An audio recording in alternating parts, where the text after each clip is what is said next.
Magandang gabi sa inyong lahat. Welcome po sa News Up to Date. Ang topic po natin ngayong gabing ito ay tungkol po sa J-Trade FX na pinamumunuan ng isang nagngangalang Gerald Bawaan.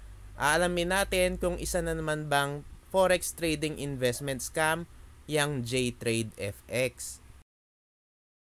Ano daw yung J-Trade FX? Ayon nga sa J-Trade FX, sila daw ay committed to become leading financial institution in the Philippines by providing superior online trading services enabling customers to trade and invest in the global financial markets.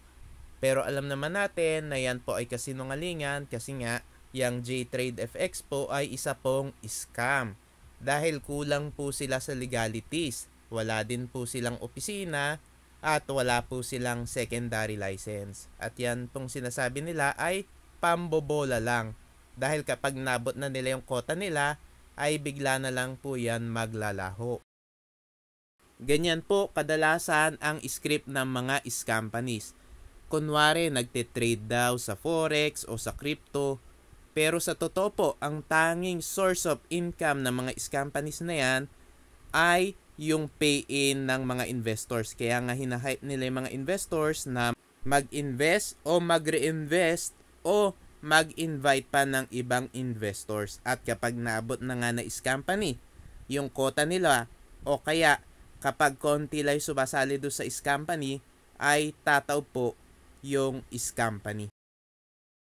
At ito naman ang complan ng scam na J-Trade FX. Yung una nilang complan ay yung micro FX account na kikita ka daw ng 35% sa loob lang ng 7 days. Yung daw 1,000 pesos mo na subscription, after 7 days daw ay makakakuha ka daw ng 350 pesos na profit o total na 1,350 pesos.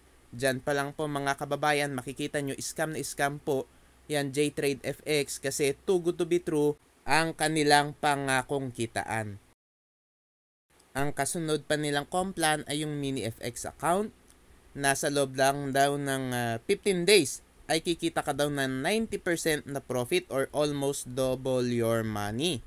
So, yung 1,000 pesos mo daw after 15 days ay magkaka-profit ka daw ng 900 pesos o total of 1,900 pesos ang makukuha mo after 15 days.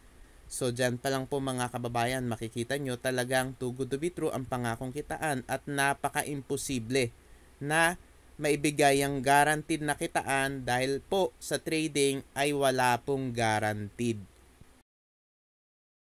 At ang panghuli nilang complan ay yung standard FX account daw. Nakikita ka daw ng 210% sa loob lamang ng 30 days o more than triple your money sa loob lang ng isang buwan. Talagang too good to be true at siguradong tataob po yung company na yan kasi nga yung mga nag-o-offer ng double your money sa loob lang ng isang buwan ay tumataob, lalo na po yung mga nag-o-offer ng mga triple your money. Ang pangakong kitaan do sa standard FX account ay yun daw, subscription mo na 1,000 pesos ay magiging 3,100 pesos daw after 30 days. So, dyan pa lang po mga kababayan, makikita nyo na nang-hype lang sila para nga marami ang sumali kasi nga ang laki ng pangakong kitaan at kapag naabot na nga nila yung quota nila, ay bigla na lamang po yung maglalaho tulad din ng ibang mga companies. At syempre, yung J-Trade FX ay may mga incentives at DRB or Direct Referral Bonus. Ang kanilang DRB o Direct Referral Bonus ay 10%. At para mahikayat yung mga members na mag-recruit bukod po do sa DRB, ay meron din sila Indirect Referral Bonus at meron din sila mga incentives. Kapag nga marami kang na-recruit, katulad niyan, kapag mayroon kang na-recruit na 10 new subscribers na ang subscription ay 10,000 pesos each at kapag meron kang na-recruit na 20 new subscribers na ang subscription naman bawat isa ay 5,000 pesos. Meron daw outright na 5,000 pesos At meron pang 10,000 pesos na direct doon sa dashboard. So yan po ang mga pangha-hype ng scam na JTrade FX para nga mabilis nilang maabot yung quota nila. At meron na rin silang pa-promo at pangha-hype at pagbabago sa Complan. So itong pa-promo nga nila ay hanggang ngayong araw lang daw, hanggang November 8. So nag-umpisa nung November 6 hanggang November 8. At meron pa raw yung event sa isang hotel. So talagang todo-todo na sila sa pangha-hype. Yung bago nilang Complan o promo ay yung training project daw nila. Ang minimum ay 2,000 pesos para sa class 1, sa class 2 ay 10,000 pesos, at sa class 3 ay 50,000 pesos. At 200 enrollees lang daw. Pero alam naman natin na yan ay kasinungalingan dahil ang mga companies po ay tanggap lang yan ng tanggap ng pera para malaki ang makukuha nilang pera kapag tumakbo na sila. Doon sa class 1 na 2,000 pesos ang minimum, ang profit daw sa loob lang ng 7 days ay 50%. At may lifetime coaching access daw. Meron pa raw live or demo account with Blueberry Markets. At meron pa raw MT4 and MT5 account. At syempre, meron pa raw pre-learn to trade and risk management and technical analysis by Gerald Bawaan book. At makakasama ka rin daw sa Telegram group. Pero alam naman natin na pang-hype lang yan.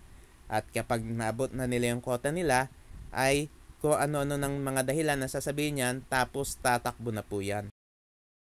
Tapos do sa class 2 na ang minimum ay 10,000 pesos, ay may 60% daw na profit in 7 days. At meron ding lifetime na coaching, meron ding account, at meron ding libro, at makakasama din daw sa Telegram group, at 200 enrollees din daw. At syempre, yung hinahype talaga nung CEO ng JTrade FX ay yung class 3 o yung 50,000 pesos daw na minimum, yung VIP. Ang pangakong kitaan ay 80% sa loob lamang na 7 days, at makakasama daw do sa face-to-face na meeting class na gaganapin daw sa isang hotel, at pwede rin daw makasama sa Zoom meeting. Alam natin na pataob na yang JTrade FX dahil nga todo-todo na sa pang-hype yung CEO at malapit na rin ang Kapaskuhan. Kaya po iwasan na po ninyo yan JTrade FX dahil yan po ay pataob na at maring i-extend pa nila yung event hanggang sa Friday kapag hindi pa nila naabot yung quota nila. Mga kababayan, yung modus po ng mga companies ay halos pare-parehas lang. Kaya dapat maging maingat tayo at lagi po tayong magre-research. At kailangan po natin maging maingat ngayon kasi marami po ang mga lilitaw na mga companies kapag papalapit po ang Kapaskuhan at marami rin po ang mga tumatakbong company kapag malapit na ang Kapaskuhan. Kailangan po bago po kayo sumali sa kahit na anong investment, kailangan i-check nyo po lahat ng legalities. Kailangan kumpleto sila sa legalities at dapat po meron silang secondary license. At dapat po i-verify po ninyo sa Securities and Exchange Commission kasi meron pong mga kumpanya na namimeke ng dokumento. Mga kababayan, iwasan nyo na po yan JTrade FX. Huwag po kayo mag-i-invest dyan. At kung kayo po ay nakapag-invest na dyan, ay mag-withdraw na po kayo at humingi na po kayo na refund. Kasi yan po ay isang scam at nagpapakita na po yan ng red flags na yan po ay pataob na. Dahil may mga papromo na, mga pagbabago sa Complan, todo-todo na sa pangha-hype. Kaya iwasan na po ninyo yan dahil yung JTrade FX ay isa pong Ponzi scheme at investment scam at malapit na po yang tumakbo. Kung gusto nyo pong kumita sa forex trading o crypto trading, dapat po kayo po mismo ang mag-aral at kayo na po mismo ang mag-trade. Huwag po kayo aasa dyan sa mga trader kuno na nag-o-offer ng guaranteed na kitaan sa loob lang daw na 1 linggo or sa loob ng 1 buwan dahil pambobola lamang po yan dahil wala naman pong guaranteed sa trading. At kapag nabot nga nila yung quota nila ay bigla na lang pong maglalaho. Mga kababayan, maraming salamat po sa inyong patuloy na pagsuporta sa aking channel. God bless po.